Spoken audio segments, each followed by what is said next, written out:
toutes et à tous, ici Leperio et bienvenue dans cette nouvelle vidéo de l'heptalogie. Dans cette vidéo, vous vous demandez où est Raft? Eh bien, il a décidé de prendre des vacances, donc son équipe, moi y compris, avons décidé de prendre le relais. Alors détendez-vous, pas de voix monotone, pas de blague à deux balles, juste le son de notre tendre et douce voix. Par contre, il sera sûrement revenu pour le montage, alors c'est possible qu'il force un peu sur les photos de vacances pendant la durée de la vidéo. Enfin bref, à l'instar de cette vidéo un peu spéciale, les théories qui vous seront présentées seront également particulières, pour deux raisons. La première, c'est que la majorité d'entre elles ne proviennent non pas de Raft, mais de chacun d'entre nous. Les auteurs vous seront présentés aux introductions de ces théories. La seconde, c'est que, étrange coïncidence, cette vidéo présentera exclusivement des théories inédites et propres à Undertale, en faisant un peu fi de Deltarune. Alors, quel est le but réel de cette vidéo ? Dans un premier temps, elle sera vecteur de meilleures bases sur le lore d'Undertale, soit en vous fournissant des informations supplémentaires, soit en vous donnant des précisions à vos connaissances actuelles, soit en remplaçant carrément des théories fausses par des théories bien plus justes. Dans un second temps, elle servira de tremplin pour les 3-4 prochaines vidéos, qui traiteront de Gaster et compagnie, et passeront à la vitesse supérieure en termes de complexité et de rapport au type lore. Sur ce, voici le plan de la vidéo. Nous commencerons par deux petites théories très simples sur la résurrection dans Undertale et le partage de détermination. Juste après, nous enseignerons sur tout ce qui tourne autour de la save, et plus particulièrement des files. Ces lois mèneront à notre théorie sur le mystérieux 10e propriétaire de files. Enfin, pour le final, il s'agira d'étudier la nature de la relation entre le premier humain et Gaster de Undertale, qui expliquera ce petit détail de narration que nous avons succinctement vu dans la précédente vidéo. Vous savez, ce détail comme quoi Kara et Gaster se connaissaient. Je crois que nous aurons un repas assez complet. Donc, il est temps de passer à table. Commençons par la théorie de Raft, qui fait office de loi et porte sur la résurrection. Cette loi repose sur rien de plus que de la simple observation. Voyons toutes les instances de résurrection que nous connaissons dans Undertale. Nous avons la résurrection d'Azriel, qui est également une réincarnation en Flowey. Nous avons la résurrection de Kara dans Frisk, comme il nous l'avoue en fin de route génocide.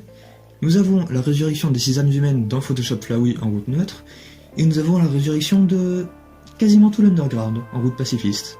Parce que oui, tous les habitants de l'Underground, à quelques exceptions près, ont été techniquement tués en route pacifiste. J'expliquerai en quoi dans quelques instants. Un déterminateur commun est à extraire de chacune de ces instances. Azriel a été ressuscité, mais soulignons qu'il s'est réincarné en Flowey, qui était à l'époque l'être le plus déterminé de l'Underground. Kara a été ressuscité dans le corps de Frisk, qui est, comme le sous-entend Flowey, l'être le plus déterminé de l'Underground. De même, les 6 âmes humaines ont été ressuscitées après qu'elles ont été absorbées par Photoshop Flowey, qui avait alors récupéré son titre d'être le plus déterminé de l'Underground. Quant aux monstres en route pacifiste, pourquoi est-ce que je dis qu'ils sont tous morts ? Un panneau de Waterfall, ainsi que l'entrée 3 d'Alphys, s'accordent à dire qu'un immense pouvoir serait nécessaire pour extraire l'âme d'un monstre vivant. Ce pouvoir dont il est fait mention, nous pouvons le voir avec Azriel en route pacifiste, puisqu'il est parvenu à absorber toutes les âmes des monstres de l'Underground, cette description faisant foi. Au passage, il est dit dès le premier check d'Azriel en début de combat qu'il contient déjà toutes les âmes de l'Underground, donc l'Hypergunner n'a absolument rien à voir avec tout ça. L'entrée d'Alphys développe davantage, mais extraire une âme d'un monstre vivant requérait un pouvoir immense. En plus d'être peu commode, les extraire détruirait instantanément l'hôte de l'âme. Et à la différence des âmes humaines qui persistent, les âmes des monstres disparaissent immédiatement après la mort. Alphys précise qu'un tel pouvoir qui réussirait à extraire l'âme d'un monstre vivant détruirait tout de même l'hôte de l'âme.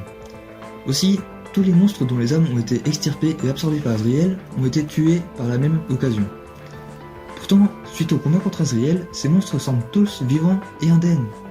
Ils ont donc été ressuscités. Je précise bien évidemment que leurs âmes étaient dans Azriel Dreamer, qui était l'être le plus déterminé du monde, peut-être à égalité avec Frisk selon les théories. À partir de ces 4 observations, une conclusion assez simple est à tirer. La conscience d'un mort peut ressusciter dans le corps le plus déterminé. La nature purement empirique de cette loi nous oblige à rajouter ce « peut ». Autrement, tout porte à croire que c'est exactement ainsi qu'une résurrection se produit. De plus, selon les témoignages de Kara et d'Azriel, il semblerait que ces résurrections se fassent un petit peu à leur insu. Ce processus ne se ferait pas de leur propre volonté, alors que leur conscience errait dans la nothingness. Mais alors, question toute simple. Si Kara et Azriel sont morts ensemble, et qu'Azriel a été ressuscité dans Flowey, pourquoi Kara n'a-t-il pas été aussi ressuscité dans Flowey, mais plutôt dans Frisk ? Eh bien, sachant que ce processus de résurrection semble être automatique, si Kara n'a pas été ressuscité dans Flowey, c'est tout simplement qu'aucun des fragments de l'âme de Kara ne s'est retrouvé dans Flowey, non? Et donc, autre conclusion, les âmes de Kara et d'Azriel ne se sont jamais fusionnées entre elles. Ou alors, se sont défusionnées au moment de leur mort, si tant est qu'elles peuvent fusionner. Et là, je tiens à souligner un point important. Il n'est jamais dit une seule fois dans Undertale que des âmes fusionnent. Que des corps absorbent des âmes, on le dit même très souvent. Mais que des âmes fusionnent, jamais. Et c'est ce qu'on appelle un headcanon. Une croyance qui n'est pas canon, mais semble faire sens au point où certaines personnes pensent qu'elle est canon. Sauf que cette croyance n'est canon que dans la tête de ces personnes, d'où le nom headcanon. Et il est très important, en théorisation, d'éviter de se baser sur des headcanons en tant que fait. Voilà pour la théorie des résurrections. Je vous propose d'enchaîner directement sur une seconde théorie, qui cette fois vient de notre cher et tendre Archimède. Revenons quelques instants à Deltarune, précisément au combat entre le Fun Gang et le Spade King. Durant ce combat, il est possible pour Chris, Suzy et Ralsei de tenter de convaincre Spade King de mettre fin à l'affrontement, ce à quoi le roi répondra toujours par la négative. À l'issue de ces 3 conversations, une nouvelle aptitude est attribuée à chacun des membres du trio. Chris obtient le courage, un boost de défense, Suzy obtient le Redbuster, une version améliorée de son habituel Redbuster, et enfin, Ralsei obtient le Dual Heal, un sort de soin plus complet que son classique Heal Prayer. Ce sur quoi j'aimerais me pencher est à remarquer dans les cas de Suzy et de Ralsei, lorsque ceux-ci utilisent leurs aptitudes renforcées respectives. La description du narrateur dit en effet « Ton âme a fait rayonner son pouvoir sur Suzy Ralsei ». Ce pouvoir, nous en avions parlé dans la seconde vidéo. Son rapport à la lumière, encore souligné ici, ainsi que son association à l'âme, entre autres, laisse fortement croire qu'il s'agit de détermination. Ce faisant, la formulation du narrateur laisse entendre que les partenaires de Chris sont, en quelque sorte, auréolés par la détermination de l'arme rouge, comme une sorte de transfert de détermination, temporaire et ponctuelle, depuis l'âme rouge vers Suzy et Ralsei. Archimède en a donc abouti qu'il est possible, pour un être vivant, de transmettre par procuration sa propre détermination, et il n'est pas impossible que nous revoyions cette aptitude dans les futurs chapitres de Deltarune. Il est tout de même intéressant d'ajouter que cette aptitude a peut-être déjà été présentée dans Undertale au travers d'Undyne en génocide. En effet, suite au coup « fatal » entre guillemets que Frisk assène à la femme poisson, celle-ci délivre un monologue bien particulier, évocateur d'un lien fort qu'elle aurait avec les autres habitants de l'Underground, voire avec le monde entier. En ce moment, tout le monde. Je peux sentir leur cœur battre à l'unisson. Ce passage bien précis est à coupler avec la révélation du plan de l'héroïne, qui était de faire gagner du temps à Alphys afin d'évacuer le reste de l'Underground, et afin qu'Asgore s'approprie les âmes humaines. Coup de bluff? En partie possible, étant donné qu'Asgore n'a pas absorbé les âmes humaines comme Alphys l'avait prédit. Mais le fait est que nous ne rencontrons plus aucun monstre à partir de là, sauf quelques exceptions. Donc ce qu'a dit Undyne à propos de l'évacuation est sûrement vrai. Les monstres étaient donc au courant du danger qui courait dans l'Underground. Aussi, cette phrase d'Undyne pourrait être plus lourde de sens qu'à la première lecture. Tout comme Ralsei et Suzy étaient auréolés d'une aura de détermination produite par l'âme rouge dans Deltarune, Undyne pourrait s'être auréolé d'une détermination produite en commun par tous les monstres. Détermination motivée par l'espoir qu'un héros ou une héroïne intervienne pour les sauver du futur ange de la mort. Description du narrateur pose cependant une entrave à ce raisonnement, puisqu'il précise qu'Undyne a été reformé par sa propre détermination. Les interprétations sont multiples ici. La description de Kara est-elle fiable? Ou alors, insinue-t-il qu'Undyne s'est approprié cette aura de détermination? Ou est-ce que notre parallèle est tout bonnement faux? La réponse, nous la laissons à votre libre jugement. Juste avant d'enchaîner sur les lois concernant les files, je vais définir 2 termes à bien comprendre. Le pouvoir de save et le pouvoir, ou l'ensemble des pouvoirs en l'occurrence, de l'être le plus déterminé d'une zone. Un propriétaire de save, ou un possesseur de save, est une personne qui est, ou qui a été, l'être le plus déterminé de l'Underground à un moment. Sur ce, continuons dans notre lancée. Le pouvoir de save, ce drôle de pouvoir que seul l'être le plus déterminé d'une zone peut manipuler.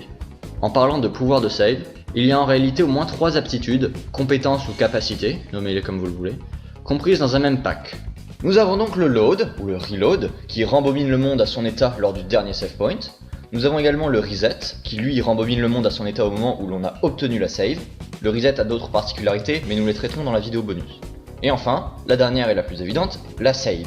Elle sauvegarde notre position, nos interactions, enfin, tout ce que nous avons fait avant d'effectuer la save. Et parallèlement, elle crée un save file.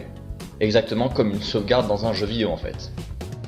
Si un propriétaire de save n'a jamais eu de file et utilise la save pour la première fois, il crée un file dans son dossier. Le file, c'est un fichier créé dans le dossier AppData d'Undertale et qui contient toutes nos données de progression. Par exemple, lorsque Frisk save pour la première fois d'Undertale, il crée le file 0.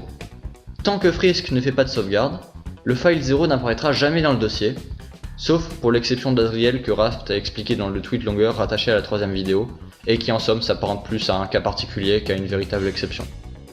Parlons désormais des save files. Ce sont des rectangles noirs que nous voyons en interagissant avec des save points, ou que nous pouvons voir dans le menu, et qui contiennent des informations relatives à la dernière save effectuée. Les save files des save points nous indiquent le nom de la dernière personne à avoir save, son LV, le timer, qui équivaut plus ou moins au temps vécu depuis le point de reset, et le lieu depuis lequel la dernière save a été effectuée. 3 choses importantes à savoir sur ces save files. La première, c'est que nous savons que les save files sont visibles par tous les propriétaires de save. C'est-à-dire qu'ils peuvent indiquer à un propriétaire de save la dernière sauvegarde d'un autre propriétaire de save. En effet, dans notre route neutre, Flowey a un dialogue différent si nous avons fait une route avec ou sans avoir sauvegardé, donc en ayant créé ou pas un save file. Si on a sauvegardé au moins une fois dans le run, il nous fait savoir que notre save file a disparu pour toujours, sous-entendant qu'il a vu notre dernier save file. D'ailleurs, si il l'a vu, il a également vu le nom de Kara écrit sur ce save file. Mais si nous n'avons jamais save, il se moque de nous et nous traite d'idiots, puisqu'il sait que nous n'avons jamais créé de save file. Il l'a donc forcément remarqué lorsque lui a sauvegardé, en ne voyant qu'un save file empty. Dans un cas similaire dans Deltarune, il nous est possible de voir le save file de Chris tant que l'on n'a pas sauvegardé. La deuxième chose, c'est que grâce à cette dernière déduction que nous avons faite, nous savons également que le reset a pour particularité de supprimer le save file. Le raisonnement est assez simple. Lors de notre première sauvegarde, nous voyons un save file vide, marqué empty. Or, nous savons également que le dernier propriétaire de save avant nous, c'était Flowey. Et Flowey était particulièrement friand des resets. Si nous ne voyons pas de save file au nom de Flowey lors de notre arrivée, c'est forcément que Flowey a effacé son dernier save file par un reset. Enfin, la troisième, c'est que les stats de LV dans Deltarune ne veulent pas toujours dire love ou level of violence, selon le lieu depuis lequel nous faisons une sauvegarde. En effet, si vous consultez le fichier deltarune.ini, vous trouverez quelque chose d'assez étrange. Nous avons une statistique en plus que dans Undertale, le level. Si on sauvegarde dans le Light World, c'est le love qui est affiché dans le save point. Mais si on sauvegarde dans le Dark World, c'est le level qui est affiché. Une information qui sera sûrement importante pour les prochains chapitres. Petite anecdote au passage, il est possible que les termes de save, save point et save file aient canoniquement été inventés par Flowey, puisque celui-ci les emploie toujours la première fois en utilisant des guillemets, comme pour souligner leur caractère officieux. Voilà! Donc surtout, il ne faut pas confondre les files qui sont les fichiers dans le dossier du jeu, donc hors du jeu, et qui contiennent presque toutes les informations relatives au possesseur de save, et les save files, qui sont affichés dans le jeu après interaction avec un save point, ou dans le menu, et qui ne donnent qu'un nombre limité d'informations. Enfin, dernière règle qui concerne la save, et dans la continuité de cette nouvelle loi, je présenterai la prochaine théorie, les save points ne sont visibles que par leurs propriétaires. Alors pour prouver cette loi, si on se base sur l'hypothèse que les lois d'Undertale et de Deltarune sont identiques, et pour rappel nous partons de cette hypothèse, c'est extrêmement simple à prouver.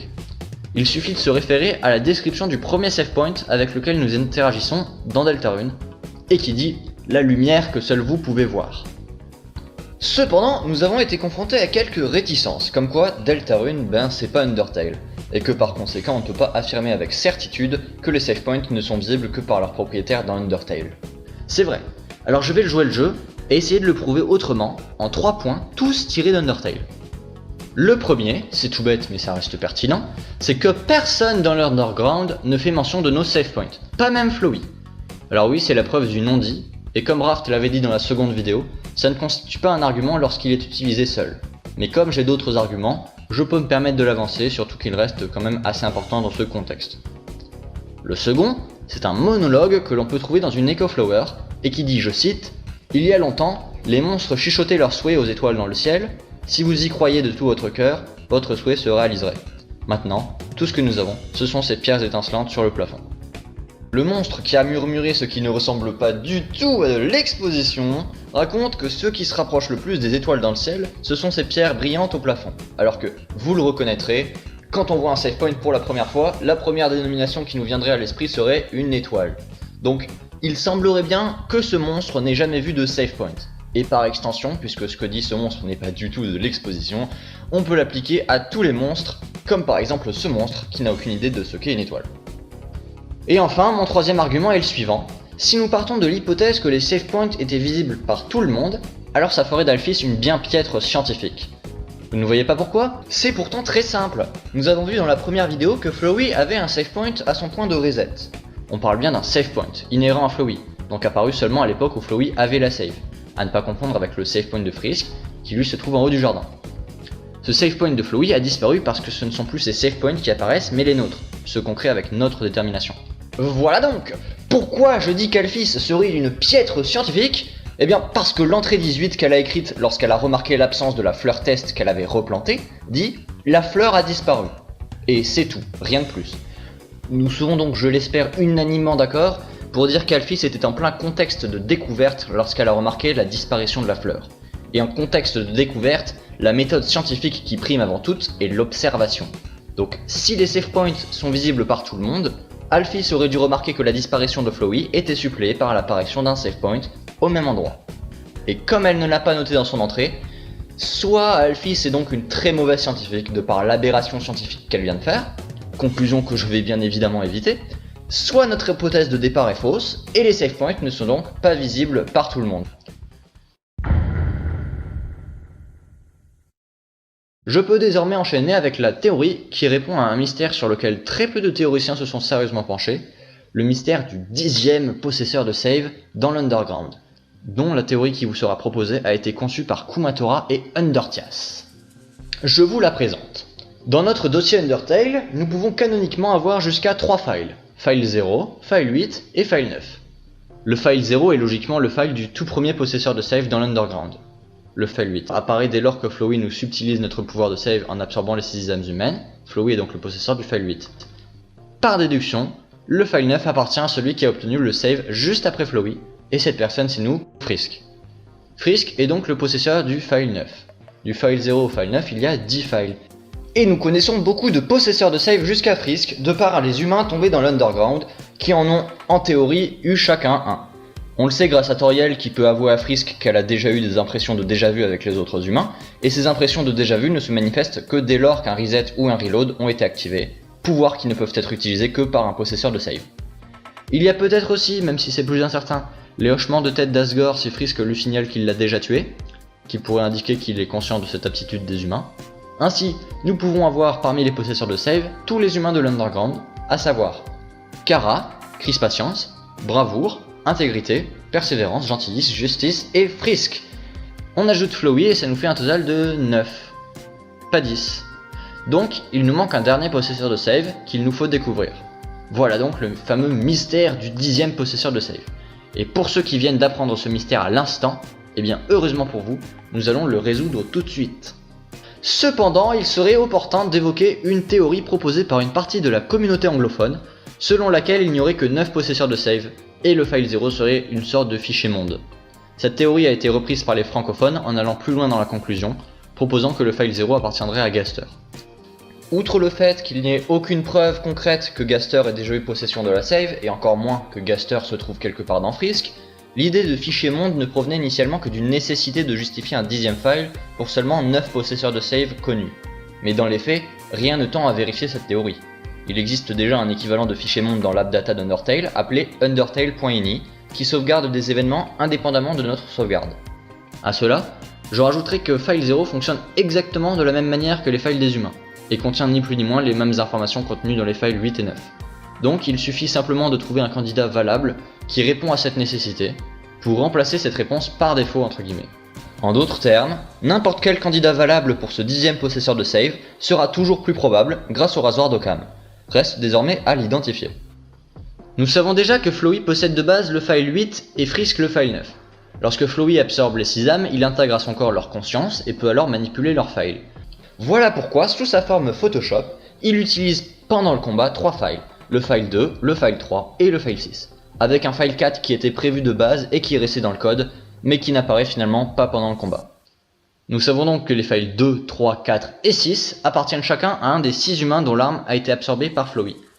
Cela nous fait donc 4 files supplémentaires dont nous connaissons les propriétaires, ou au moins leur race.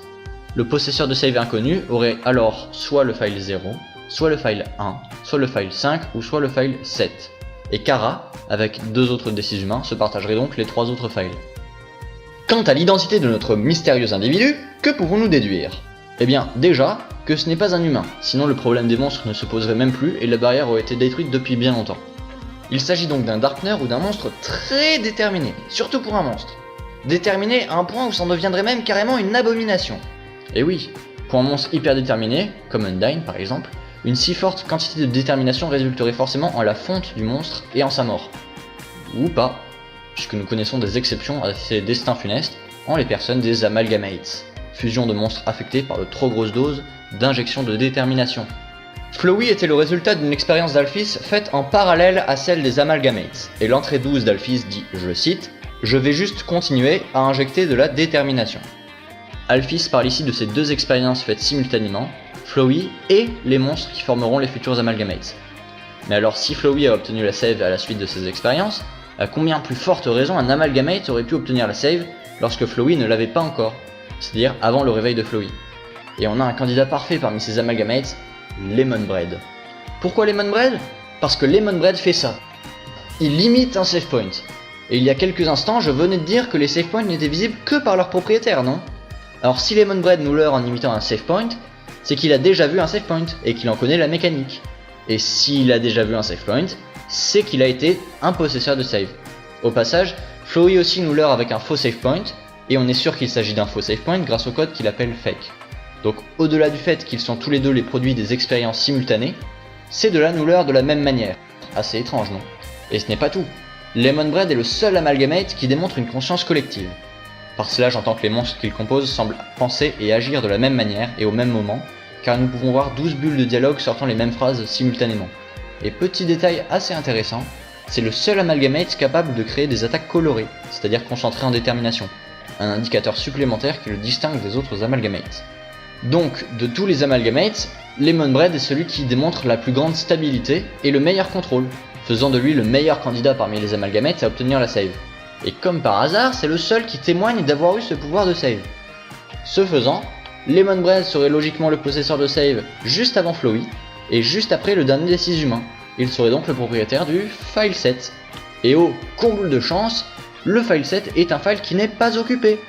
On a donc logiquement le file 9 à Frisk, le file 8 à Flowey, le file 7 à Lemon Bread, puis en nous référant à l'ordre des humains les plus probables, le file 6 à Justice, le file 5 à Gentillesse, le file 4 à Persévérance, le file 3 à Intégrité, le file 2 à Bravoure, le file 1 à Patience Risque, et le file 0 à Kara. Et c'est donc la conclusion importante à retenir de cette théorie, le file 0 appartient au premier humain. Venons-nous de franchir les frontières de la logique et de pénétrer dans le territoire du non-sens? Ah, pauvre de vous, nous les avons franchis il y a bien longtemps. Plus sérieusement, pas du tout. Et j'ai même envie de dire que c'est la solution la plus logique au problème du propriétaire du file 0. Voyez-vous, le file 0 est notre file actif, celui par lequel nous utilisons un save, faisons nos resets, nos reloads, etc. et donc par conséquent, le file directement lié au save file que nous créons. Or, ces mêmes save files sont au nom de Kara, donc logiquement, nous utilisons le file Kara. Et même si, admettons, une troisième personne se trouve dans Frisk, que le file 0 lui appartienne et que cette personne va dissimuler sa véritable identité derrière un autre nom. Cela équivaut à au moins 3 couches de spéculation supplémentaires, mais admettons. Alors ça ne fait aucun sens que cette personne se dissimule au travers du nom de Kara, simple narrateur, plutôt que celui de Frisk, puisque nous sommes dans le corps de Frisk. Donc Kara reste dans tous les cas la meilleure solution. Et je peux encore agrémenter cette conclusion par la fin de la route pacifiste. Si vous finissez une vraie route pacifiste, à votre prochaine réouverture d'Undertale, Flowey apparaît contre toute attente avant que vous n'atteigniez comme d'habitude votre menu, et délivre un monologue particulièrement calme et honnête. Le début de son discours situe le moment où il nous parle. Nous sommes dans la continuité de cette route, les monstres vivent désormais à la surface, tout devrait se passer pour le mieux, on l'espère pour eux en tout cas. Mais Flowey nous avertit d'un dernier danger qui pourrait menacer les monstres. Nous représentons, de par notre possession du reset, la seule entrave à la pète en recherche des monstres. Mais qui sommes-nous exactement? Flowey continue en nous demandant de laisser Frisk vivre sa vie et être heureux, ce faisant dissociant clairement notre entité de celle de Frisk. les derniers mots de Flowey dissipent tous nos doutes. A bientôt, Kara. Kara est l'entité que nous sommes ici, le possesseur de la save, du reset et donc du file 0. Quand bien même ces paroles de Flowey sont claires comme de l'eau de roche, on est en droit de se demander s'il est techniquement possible que l'interlocuteur de Flowey, cette personne que nous incarnons, est vraiment Kara. Déjà, Azrael nous révèle après son combat qu'elle compte rester dans l'underground, même s'il se permet parfois des petites visites à la surface. Je dis ça à cause des récents dialogues donnés à l'occasion du dernier anniversaire d'Undertale, dans lequel Flowey avoue avoir surveillé nos chers personnages à la surface. Aussi, Flowey nous parle, depuis l'underground logiquement. Si nous pouvons entendre son discours, c'est que l'entité que nous incarnons se trouve également dans l'underground. Et justement, Kara est dans l'underground. Son corps a été supposément enterré sous le lit de fleurs qu'Azrael s'était résolu de surveiller à la fin de notre aventure. Quant à son âme, même si certains morceaux ont été absorbés par le corps de Frisk, les morceaux restants, eux, se trouvent toujours dans l'underground, permettant à la conscience de Kara d'y subsister. Donc vraiment, absolument tout porte à croire que le file 0 est celui de Kara, et que par conséquent, notre théorie sur Levant Bread est nécessaire et solide. Oh, et avant que vous n'en parliez, Sense ne lit pas dans notre file 0. Tant que nous n'avons pas sauvegardé, le file 0 n'est pas écrit dans le dossier. Et pourtant, même sans jamais avoir sauvegardé, donc même sans avoir créé notre file 0, Sense est capable de deviner nos stats. Donc qu'on ne me sorte pas cet argument s'il vous plaît. Juste avant de passer à la dernière théorie, j'aimerais faire un petit aparté sur le file 9.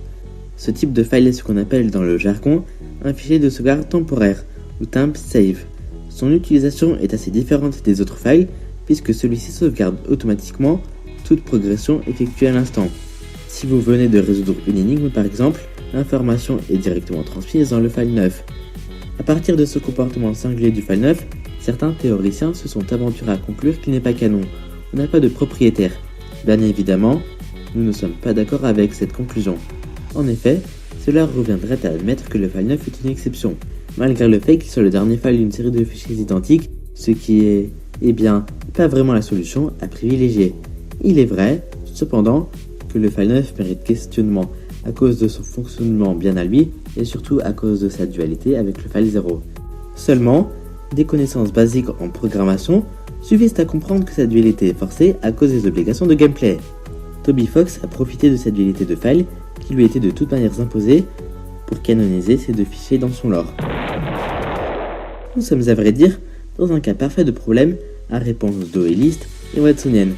Pour ceux qui ne sont pas familiers avec ces notions, le point de vue dualiste privilégiera une réponse à un problème en cherchant en dehors de la fiction, bien souvent au niveau de l'auteur, de ses motivations et de ses contraintes. Le point de vue watsonien, quant à lui, se focalisera plutôt sur des éléments de réponse au sein de la fiction, dans l'univers. Ici, pour le problème du file 9, nous avons notre réponse dualiste de par l'obligation d'avoir un fichier de sauvegarde temporaire pour des besoins de gameplay, tandis que nous avons également notre réponse watsonienne avec la dualité entre le file 0 et le file 9 qui sont représentatifs des deux entités dans le même corps, Frisk et Kara. Ah, et au cas où vous vous demanderez si les files semblent fonctionner de la même manière dans Deltarune, notre réponse est un grand non.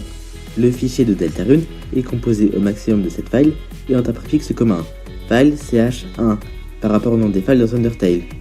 Vous noterez 3 caractères supplémentaires, ch1, par rapport au nom des files dans Undertale. Bizarrement, toute la communauté semble converger sur la même conclusion, celle étant que ch1 se réfère à Chapter 1, soit chapitre 1.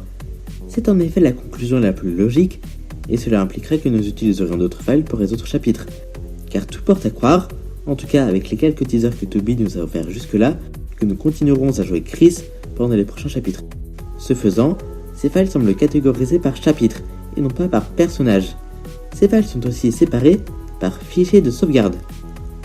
Deltarune est composé de 3 fichiers de sauvegarde à qui sont attribués chacun un dieu de file. File ch1_0 et 3 sont attribués au premier slot, tandis que file ch1_1 et 4 sont attribués au deuxième slot, et file ch1_2 et 5 sont attribués au troisième slot. Chaque dieu est composé d'un file qui correspond au file de sauvegarde, lié au save file, exactement comme notre file 0 dans Undertale. C'est le rôle de file ch1_0, 1 et 2. Les autres faibles de chaque de nos secrets qu'en fin de chapitre 1, lors de la cinématique finale, et sont calqués sur leur binôme. Ils auront sûrement une fonction utilitaire lors de la sortie de Deltarune, pour partir du chapitre 2 sans avoir à refaire tout le chapitre 1. Enfin, le 7e et dernier file de Deltarune est file ch1_9, qui lui est un fichier de timesave. C'est depuis ce file que les files ch1_0, 1 et 2 se calquent. Donc oui, c'est un exact équivalent au file 9 dans Undertale, et c'est même probablement la référence à ce parallèle qui lui a valu son numéro 9, détaché des autres. Voilà donc pour ce qui est des files. À présent, passons à la dernière théorie de cette vidéo. Vous vous souvenez de la 7ème preuve de la précédente vidéo? Celle qui démontrait que Kara est l'ange et le narrateur de Deltarune? Rappelez-vous, Gaster s'adressait à Kara dans ses tweets en disant « Est-ce que tu m'as cherché? Moi aussi, je t'ai cherché ». Tandis que Kara décrivait cet homme dans la salle de l'œuf, que nous avions établi comme étant Gaster lui-même, en disant « Il est derrière l'arbre ».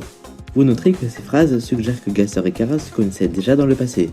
Étant donné que Kara était mort dans Deltarune, puisqu'on avait vu que Gaster le contactait depuis le Nothing Nest, si Gaster et Kara se connaissaient avant le contact du chapitre 1, c'est qu'ils s'étaient rencontrés dans l'Underground. La théorie qui va suivre, initiée par Chamallow, va vous prouver que Kara et Gaster se sont également connus dans la timeline d'Undertale. Mais pour ce faire, il est nécessaire d'établir, encore une fois, une timeline d'événements. Cette fois, cette timeline concernera les déplacements des monstres de l'Underground. Le livre d'histoire dans la bibliothèque de Torel raconte que les monstres, après avoir été enfermés par les humains, se sont retranchés au fond de l'Underground par peur de ces derniers. Celui dans lequel ils vivaient a été appelé Home. En lisant la partie 4 du livre d'histoire des monstres, on apprend que ces derniers ont, point important, cessé de craindre les humains et ont de nouveau bravé les éléments pour se rapprocher de la barrière et créer New Home. La marchande de Snowdy nous précise que durant cet exode, certains de ces monstres ont préféré s'installer sur le chemin. C'est ainsi que la ville de Snowdin, et probablement dans la même logique Waterfall, ont été fondées. Je souhaite revenir sur un point, le fait que dans ce livre d'histoire, il soit dit que les monstres ont cessé de craindre les humains. Il est possible de connaître la raison de ce changement d'attitude des monstres. Et cette raison, c'est Kara. Comment le savons-nous? Entre autres, le calendrier dans Home, datant du début de l'année 2010, tandis qu'un calendrier datant de la fin de la même année avec une date entourée est affiché dans New Home. Cette date entourée est précisée par Kara lui-même en route génocide comme étant la date de son arrivée, bien qu'il ne soit pas clair sur quelle arrivée, son arrivée dans l'Underground ou son arrivée dans New Home. Quoi qu'il en soit, ces calendriers supportent l'idée que cet exode des monstres s'est déroulé au courant de l'année 2010, année de la chute de Kara. Et donc, logiquement, cette peur des monstres envers les humains se serait estompée par l'arrivée de Kara et par son amour manifeste pour les monstres. Cependant, cette information pose un problème qui peut facilement passer inaperçu. En effet, si la famille Dreamer rencontre Kara alors qu'il vivait à Home, il semblerait qu'il ne l'ait pas accueilli tout de suite. Pourquoi? Parce qu'au contraire de New Home, qui contient 2 lits pour enfants et 2 chaises, Home n'en contient qu'un seul de chaque, indiquant que Kara n'a pas vécu à Home. À ce problème, 2 solutions s'offrent à nous. Soit l'exode des monstres ou au moins des Dreamers à New Home a été immédiat et s'est fait le jour même de la chute de Kara, ce qui semble un peu difficile à croire, soit Kara a vécu autre part en attendant que les monstres effectuent leur exode. C'est la dernière réponse que nous adoptons, et nous vous présenterons dans quelques instants celui dans lequel nous pensons que Kara a temporairement vécu. Maintenant, voyons en quoi les époques de Gaster et de Kara coïncident temporellement. La première preuve que vous avez très probablement entendue, c'est que New Home a été construit au-dessus du corps, cette énorme machine dont on sait grâce à un Gaster follower qu'elle a été conçue par Gaster. Or, l'exode des monstres vers New Home a été mené par Kara comme nous venons de le voir. Chacun de ces deux événements est lié à un de ces personnages et sont presque simultanés. On peut donc supposer que Kara et Gaster ont vécu à peu près à la même époque. Cependant, notre théorie ne s'arrête pas à la simple conclusion que ces deux personnages ont vécu à la même date, mais elle va jusqu'à dire qu'ils se sont connus. Et pour cela, nous avons une autre preuve, le Determination Extractor. Pour ceux qui ne connaissent pas le Determination Extractor, ou DT Extractor pour faire court, c'est, comme son nom l'indique, une machine qui extrait de la détermination. L'entrée 5 d'Alphys semble indiquer que les plans de ce DT Extractor ne proviennent pas d'elle, donc ils proviennent logiquement du dernier scientifique royal avant elle, c'est-à-dire Gaster.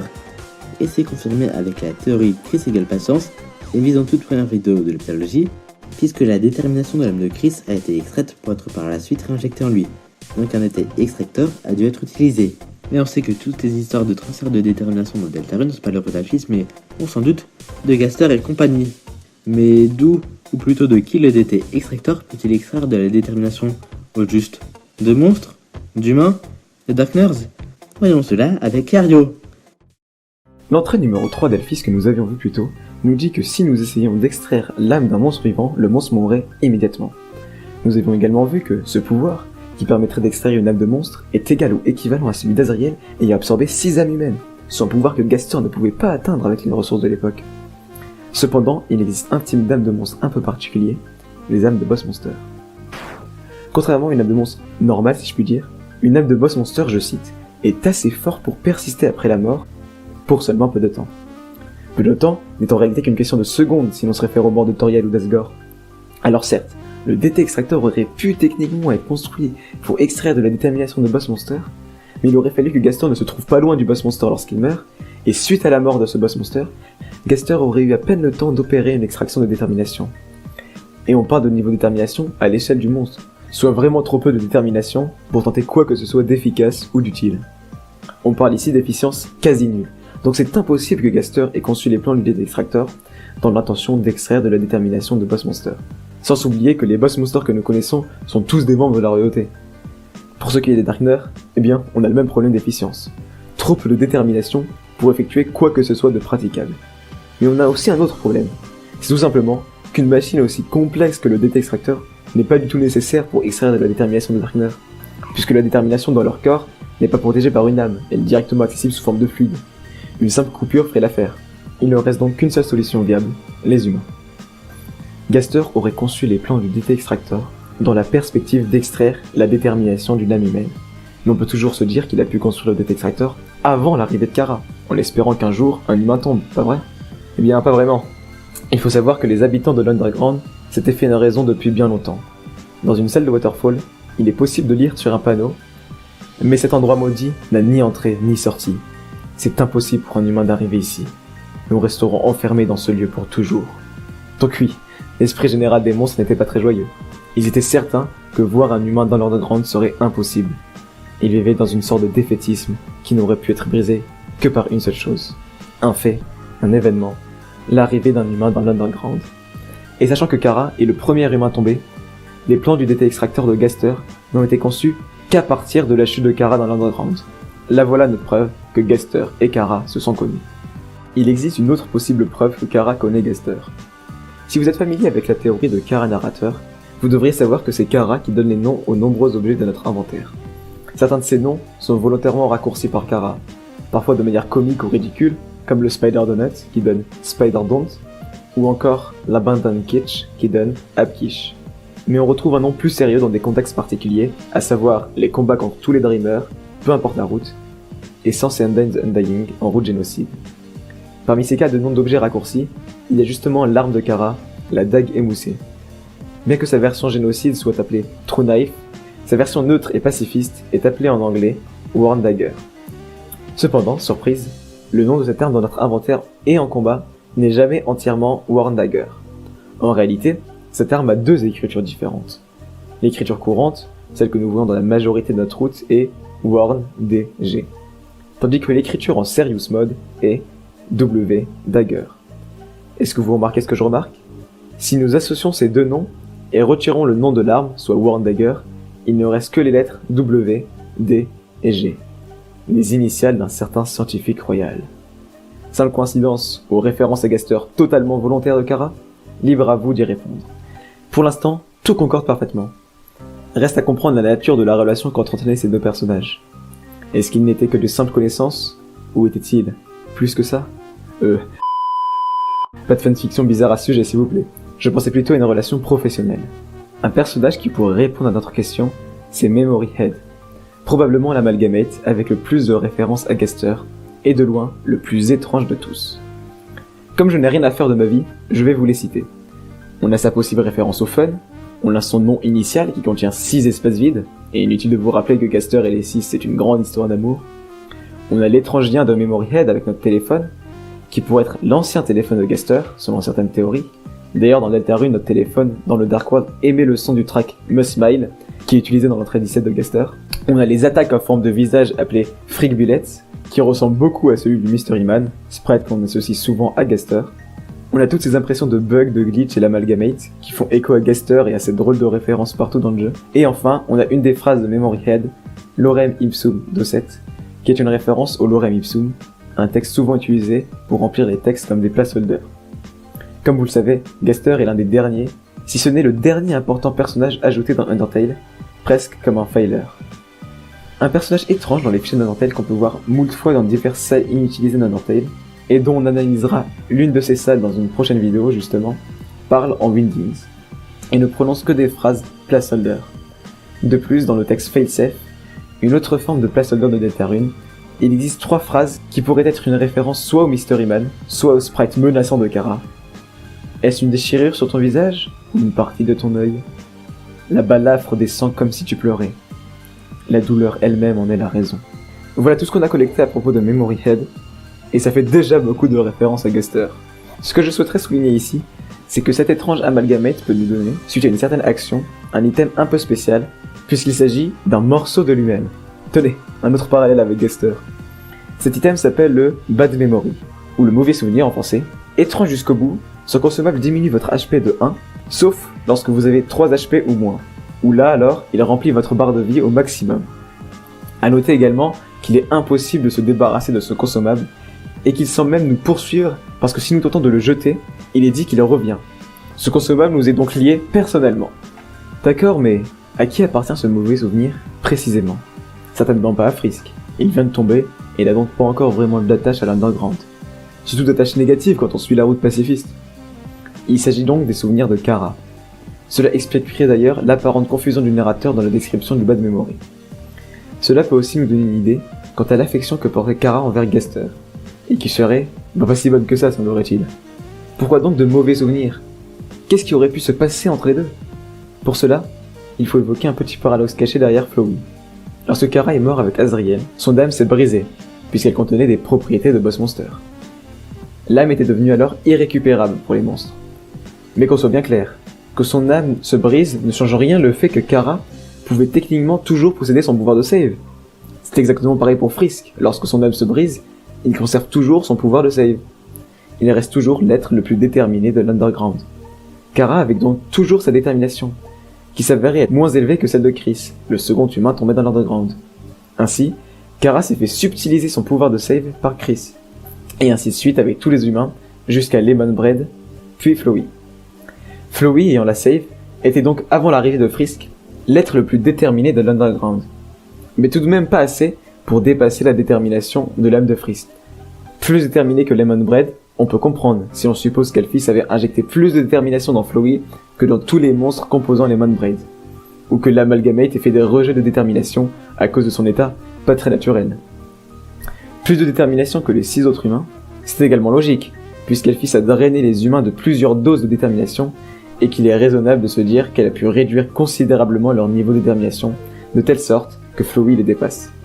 Mais pour Kara, c'est pas si logique que ça, puisque cela reviendrait à dire que Kara a naturellement perdu autant de détermination que les 6 autres humains en ont perdu via extraction de détermination. Difficile à croire, surtout venant de Kara. Mais il y a une solution. Que Kara se soit fait extraire sa détermination, tout comme les 6 humains. À la seule différence que cette opération ne s'est pas faite par Elphys, mais par Gaster. Cette solution expliquerait très bien pourquoi Kara n'a pas de bons souvenirs de Gaster. En effet, au suicide de Kara, Azrael a presque immédiatement absorbé son âme, donc Gaster n'avait aucune marge de temps pour utiliser l'âme de Kara. Et comme l'âme de Kara s'est brisée après sa mort avec Azrael, elle est devenue inutilisable. Donc si l'âme de Kara s'est fait extraire de la détermination, cela s'est fait durant sa vie. Kara se serait alors portée volontaire pour extraire sa détermination. Et ça irait tellement bien avec Kara. Après tout, on parle quand même de la personne qui allait jusqu'à se suicider pour offrir aux monstres la possibilité de quitter l'Underground. Je me dois alors de revenir sur ce qui a été dit auparavant et de ressortir une conclusion plus modérée. Le mauvais souvenir pourrait ne pas provenir directement de Gaster, mais plutôt par une expérience vécue par Kara liée à Gaster. En même temps, je doute que se faire extraire sa détermination de son vivant soit une expérience plaisante à vivre. La détermination, c'est un pouvoir. Elphys part même de force dans son entrée 5. Perdre la détermination revient donc à perdre sa force vitale. Il n'est donc pas insensé d'imaginer que Kara ait mal vécu cette perte de force vitale. Maintenant, pourquoi un tel sacrifice? Pourquoi donner sa détermination? On a une réponse assez simple. La précédente dénomination que l'on donnait à la détermination était l'expression soul power. La détermination est donc une énergie qui, sous forme de fluide, pourrait être utilisée comme un carburant, un peu comme Lancer et sa tondeuse à gazon. Et alors, un carburant pour quoi exactement? Pour cette drôle de machine, ou générateur dans le True Lab. La logique voudrait que ce qui s'apparente à une lame rouge en son centre ne soit pas l'âme de Kara, ça n'aurait aucun sens, mais plutôt un container rempli de sa détermination. Alors persiste la question, à quoi sert cette machine? Ou de quelle machine ce truc est-il le générateur? Plusieurs réponses sont possibles. Pour ma part, je pense personnellement qu'il s'agit du générateur du cœur. C'est la réponse la plus simple que l'on ait, et c'est celle la plus en phase avec les motivations de Kara, puisque celui-ci souhaite le bien des monstres, et le cœur est, pour dire des choses simplement, une machine destinée à soulager la vie des monstres. Ah, et pour revenir à ce lieu dans lequel Kara serait temporairement restée avant de vivre avec les Dreamers à New Home. Ce lieu est sans grande surprise avec ce qu'on vient de dire, le True Lab, dans lequel Kara aurait séjourné le temps de se faire extraire une partie de sa détermination. Et c'est tout pour cette vidéo. Comme vous pouvez le voir, même après 5 ans d'existence, Undertale continue de surprendre par ses multiples secrets et mystères qui n'attendent qu'à être découverts ou résolus. Pour notre part, bien que nous ayons fait d'autres découvertes et théories, nous avons préféré nous limiter à celle-ci, parce que les autres sont soit très peu utiles, soit excessivement fastidieuses, et nous avons tout sauf envie de vous endormir pendant que vous regardiez nos vidéos. Quoi qu'il en soit, cette vidéo était nécessaire pour poser des bases un peu plus solides sur Undertale, afin de vous préparer à la fin de l'heptalogie, qui sera focalisée sur Gaster et les frères squelettes. Préparez-vous pour la prochaine vidéo, qui présentera la fun théorie de Raft, l'une des théories les plus complexes de la série. Et Dieu sait que Raft sait faire les théories complexes. Voilà, sur ce, je vous laisse, et je vous dis à la prochaine!